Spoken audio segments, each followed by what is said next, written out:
La entrevista a la carta, en diálogo directo con los protagonistas de los hechos. Nos acompaña a esta hora Cecilia Velázquez, subcoordinadora del movimiento Pachakutik. Cecilia, ¿cómo estás? Siempre es un gusto. Buenas tardes. Buenas tardes a usted y muchísimas gracias a todos aquellos que siguen este medio de comunicación. Cecilia, bueno, se acaba de suspender la sesión, van a continuarla el jueves, a la 1:00 p.m, me parece. Sin embargo, lo que ya se conoce es que pues estaría todavía en ver si es que se consiguen o no los votos para aprobarla. Sin embargo, el partido Pachakutik, su partido, ha dicho que van a votar por el archivo del proyecto. ¿Se mantienen en esto? Bueno, primero el presidente de la República y todos y la ciudadanía en su conjunto deben saber que el movimiento Pachakutik, el movimiento indígena, los movimientos sociales, sindicales, etcétera, de este país, es una lucha histórica la que venimos haciendo contra las privatizaciones, y este proyecto de ley de inversiones lo que conlleva es justamente a atentar contra una de las líneas rojas que tiene nuestra organización política y los sectores sociales de este país, como dije, es el tema de las privatizaciones, y que esto se ve evidenciado en el libro 1 del proyecto económico urgente presentado por el gobierno nacional. En ese sentido, la organización social y la organización política ha tomado la decisión de que nuestros compañeros asambleístas puedan hacer todos los aportes y además discutirlo por secciones, la 1, la 2 y la 3 que abarca este proyecto de ley. El libro 1 definitivamente se va al archivo o se elimina, como lo tomen en este caso los ponentes. Hay que debatirlo la sección 2 y 3 y hacer algunos aportes que nuestros compañeros asambleístas los tienen, si es que hay la posibilidad de que se pueda acoger e incorporar para el informe del segundo debate que ahora está suspendido y que retomarán el día jueves, y si hay esa voluntad política de acogerlos, bien, que hay que debatirlo, que hay que analizar, queremos aportar esa ley, claro que la queremos aprobar, pero con todas las observaciones y las sugerencias y que no atenten contra los derechos de los ciudadanos. En este segundo informe, ¿no se aplicaron ya los candados para garantizar justamente que no se privaticen los servicios públicos, que era uno de los temas que a ustedes más les preocupaba?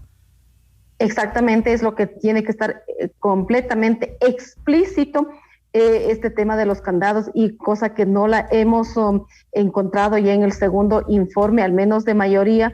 El de minoría no la hemos podido revisar porque no nos han pasado, pero al menos en el informe de mayoría no consta estas observaciones. Pero entonces, ¿por qué ya lo fueron hechas? ¿Por qué votar por el archivo en lugar de trabajar en el texto para que la ley de inversiones sea positiva? Porque necesariamente la situación del país es grave en su economía, en la necesidad de empleo. Entonces, ¿no sería mejor que se analice, trabajar en el texto, hacer las propuestas que ustedes tengan y pues así lograr una ley que sea pues acorde a las necesidades del país?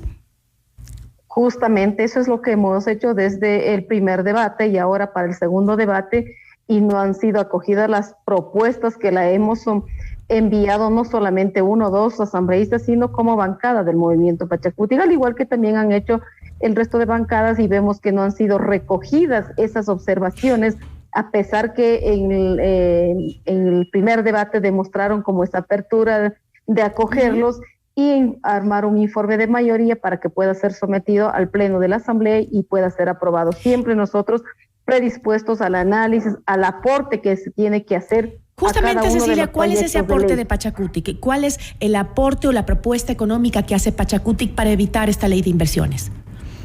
No estamos diciendo que queremos evitar la ley, estamos diciendo que hay que hacer los aportes, hay que debatirlos. ¿Cuáles son esos aportes? Siempre y cuando estos proyectos de ley no afecten al derecho o a los derechos del pueblo ecuatoriano, como por ejemplo el tema de que no se privatice o no se haga la delegación del patrimonio de los ecuatorianos, incluido en ellos el tema del agua, de la tierra y de los territorios, que son líneas rojas, que el pueblo ecuatoriano lo sabe.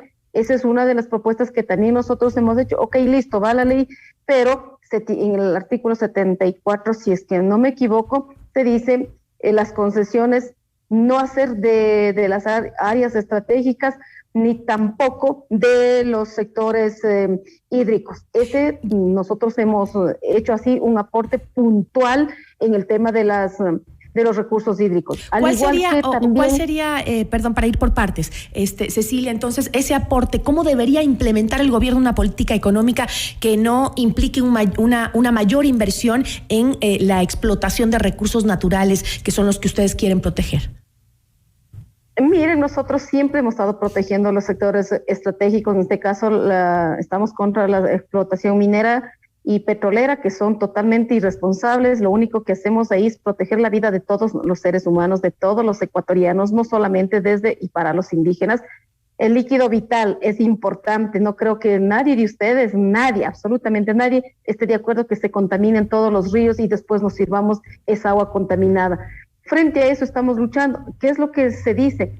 Ok, vienen los créditos internacionales, sube el precio del petróleo, ahora ha subido, incluso de la proforma presupuestaria que se aprobó, ahora está mucho más alto el precio del petróleo. Nosotros decimos, ok, listo, ¿cuánto porcentaje o el número de porcentaje de empleos va a generar para los pueblos y las nacionalidades?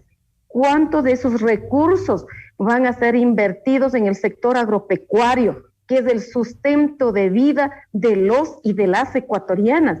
Es lo que estamos diciendo y es lo que no hay claridad en este proyecto de ley. Y algún rato que nos reunimos con el presidente de la República, justamente fue nuestro aporte, nuestro análisis y nuestra sugerencia de que antes de que se presente un proyecto de ley que no esté muy claro para la mayoría de los ecuatorianos, hay que sentar a trabajar con los diferentes sectores. Cecilia, le vuelvo a hacer la misma pregunta. ¿Cuál es el aporte que hace Pachakutik justamente para qué línea política debería hacer, qué alternativa económica debería tener el gobierno para evitar tocar esos recursos naturales que, como usted lo dice, todos los ecuatorianos estamos de acuerdo en que no queremos un agua contaminada, no queremos que exploten todos nuestros recursos naturales? ¿Cuál es la alternativa? Porque lo que usted me ha dicho, sí, es cierto. Nadie quiere que esto suceda. Queremos que protejan nuestros recursos naturales, que nuestra agua sea limpia y que dure para las siguientes generaciones, así, limpia. Ahora díganos, ¿cuál es la propuesta entonces? Ahora, digamos, así como estamos de acuerdo todos en que no se contamine el agua, busquemos una alternativa de cuál debería ser los ingresos del país para poder generar recursos, como por ejemplo el tema del turismo. No se ha hecho una explotación real del tema del turismo, hay que hacerlo y no se lo ha hecho. Segunda cosa, simplemente dejar de dar incentivos a la banca. Cada año que pierden, entre comillas o entre paréntesis, les premian dando incentivos al pretexto de que quieren generar empleo. Tercera cosa, paremos la corrupción en todos los niveles. ¿Y en dónde está el mayor grado de corrupción y dónde se va la plata? Sigo sin escuchar alternativas de Pachakutik. Cuarto, eso estamos diciendo. Y está diciendo no esto, no esto, no esto, la ruta de los dineros que se llevaron, más de 70 mil millones de dólares que devuelvan al Ecuador, hay que seguir la ruta. Si es que eso no es factible, entonces, ¿cuál otro podría ser las alternativas? Porque una cuestión es cuestionar únicamente y el otro es justamente de manera conjunta con los ecuatorianos buscar esas mejores salidas y dicho 4 de ellas. Lo que ha dicho es no a esto, no a esto, no a esto, pero no hay una alternativa que planteen. Bueno, le he dicho esto no hacemos, perdón, ahí esta es la propuesta. No le he dicho que no, estamos diciendo parar la corrupción. Eso no es decir no, hay que parar la corrupción. Eso es decir voluntad política, sí parar a la corrupción. ¿Cómo paramos la corrupción? 2, para eso son los gobiernos de turno. Todos tenemos que parar la corrupción, absolutamente todos. Seguir la ruta del dinero, hay que seguir la ruta del dinero poniendo la voluntad política de la justicia y de todos los organismos de control. El tema de la subida del precio del petróleo, ¿a dónde se están yendo esos recursos? O sea, es lo que estamos diciendo. Y además, si es que queremos generar más empleo, entonces los recursos que se están adeudando o que sacan los créditos, ¿cuánto de eso están invirtiendo en el sector agropecuario? Como por ejemplo, que es uno de los espacios más grandes para la generación de empleo. No se está haciendo. Es lo que estamos diciendo, que busquemos alternativa frente a eso.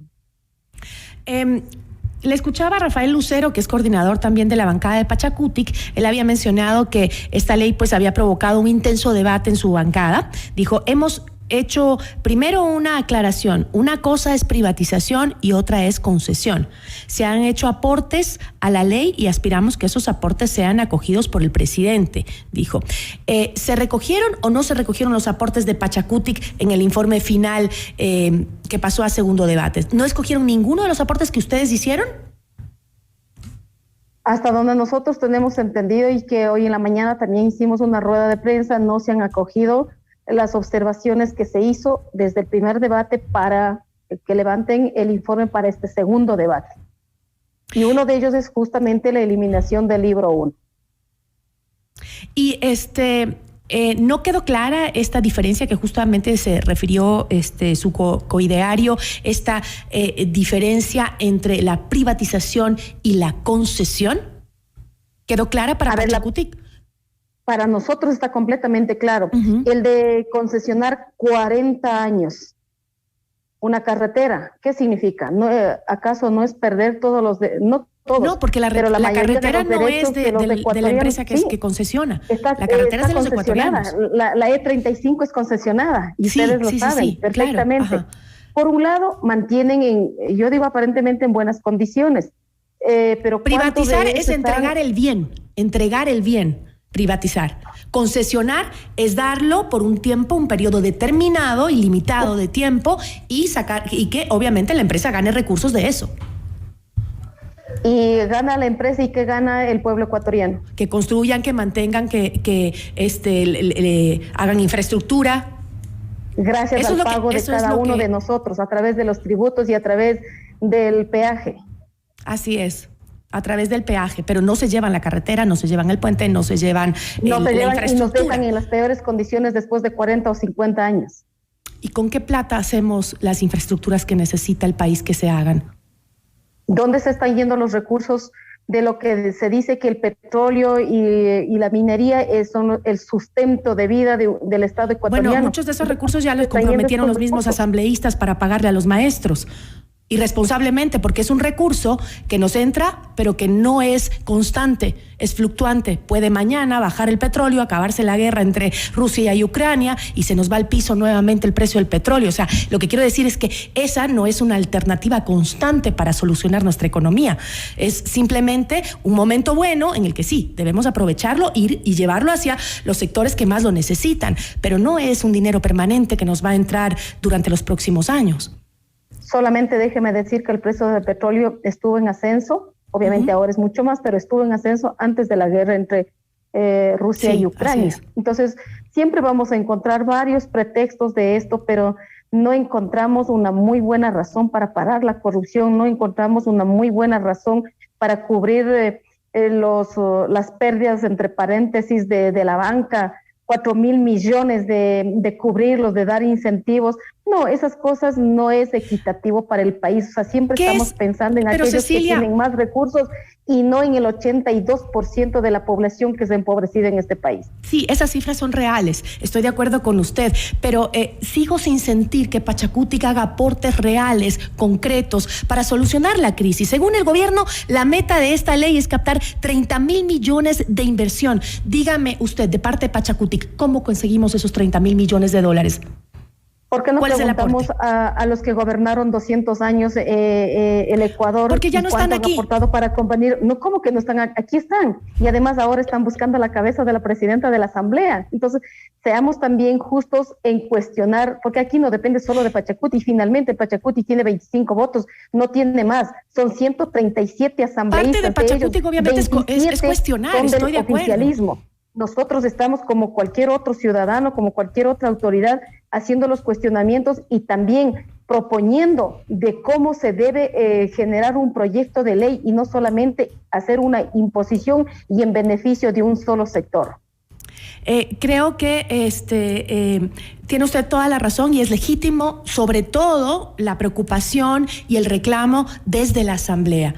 Lo que siento, y creo que ha quedado claro en este diálogo que hemos tenido, Cecilia, es que no hay propuestas concretas, porque si es que yo estoy en contra de algo, de una ley, porque no creo que es beneficiosa para el país, bueno, propongo algo a cambio, y no siento que hay propuestas, y eso me preocupa como le preocupa a todos los ecuatorianos, porque tampoco queremos que pase una ley que no beneficie a todos. Por supuesto, nosotros hemos sido claros, las propuestas hemos venido haciendo desde que yo tengo uso de razón. Todas las propuestas que hay que construir de acuerdo al consenso, hay que decir las platas que generan, a dónde se van, por qué no se genera el empleo. La reactivación económica no solamente se hace endeudando, sino también generando otras fuentes de trabajo. Como dije, el tema del turismo no se ha explotado y las maravillas que existen en este país, o la propia explotación petrolera. Sus recursos no son bien invertidos, pero siempre dicen que no hay recursos, pero la corrupción campea en los hospitales, campea en los ministerios, campea en todas las obras que ejecutan en este país. Entonces, no es que no tengamos propuestas, clarísimo, sigamos la ruta de los recursos robados, así que se han llevado, han metido la mano al bolsillo de los ecuatorianos. Miren, paremos la corrupción, pero paremos de verdad la corrupción. Dejemos de endeudar y que, más bien dicho, esos recursos que se endeudan a nivel internacional inviertan en política pública para generar recursos, fuentes de trabajo, etcétera, en los otros sectores también, y no solamente en el sector económico o en el sector de la banca. Hay algo en lo que creo que la ciudadanía está de acuerdo. Hay que trabajar en turismo, hay que erradicar la corrupción, hay que trabajar en seguridad, hay que generar empleo. Lo que no escucho es cómo. Yo le agradezco muchísimo, Cecilia. El cómo es evitando la corrupción, siguiendo la ruta de los recursos que se han llevado, etcétera. Pero muchísimas gracias por el espacio y que el pueblo ecuatoriano sabe cuáles son nuestras líneas rojas y vamos a defender los derechos de la mayoría de ellos. Gracias. Nos acompañó Cecilia Velázquez, subcoordinadora del Movimiento Pachakutik.